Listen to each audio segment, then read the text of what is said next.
খেমে মারা লাইলো আমি বিচার চাই।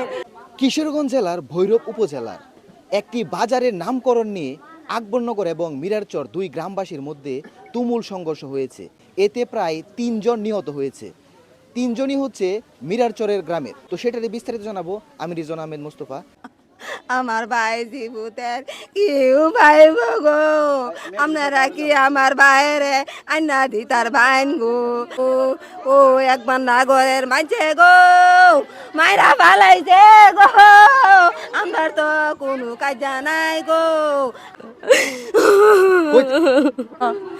আমার স্বামী কেউ আর ফিরাইব আমি যেমন এমন আকবরনার ঘরের মানুষ এমনি মিললে আমার জামাইরে মারবো আমি জানি না গাওয়ায় মারছে ঘরের ভিতরে যায় পলাই গেছিন গায়ে এনো যায়াতে মারছে দইরা আর আমার 5টা মেয়ের লয়ে আমি কেমনে কি করো এর বিচার আমি চাই এই বিচার আপনারা যেমনে পারেন এমনি করুন মাসুদ রানা আমার ভূতের রেলের মাঝে ফালাইয়া গাওয়াইছে মস্তক বাইরে রেলাইছে রেলের দইরা নিয়া মারছে। আমার ছেলের বয়স হয়েছে এই 25 বছর।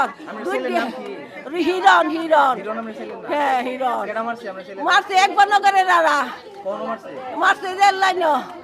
আমি একটা হয়েছে 1 মাসের বয়স, একটা হচ্ছে 16 মাসের বয়স। এই এতিম আমি পালবাম কামে আমি সুস্থ বিচার চাই।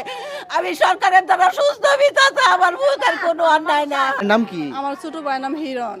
কিভাবে মারা গেছে? কে মারছে? হ্যাঁ মানে আকবরনগরে এরা মানে লেলানের পাশে ফালাই দিয়ে সেরা আমার ইচ্ছা মতো মারছে, মায়ের আমার লেলানে ফালাই রাখছে। এই পর্যন্ত আপনারা মিরারচরে কয়জন মারা গেছে? 3 জন মারা গেছে। 3 জন। জি আসলে আজকে কেডা কেডা মারা গেছে আর কেমনে মারা গেছে ঘটনাটা কেমনে একটু বলেন তো। আজকে মিরাজপুরে 3 জন মারা গেছে। এর মধ্যে আমার বড় ভাই, স্বাস্থ্য ভাই মাসুদ মিয়া, পরে হিরণ, পরে হিমেল 3 জন মিরাজ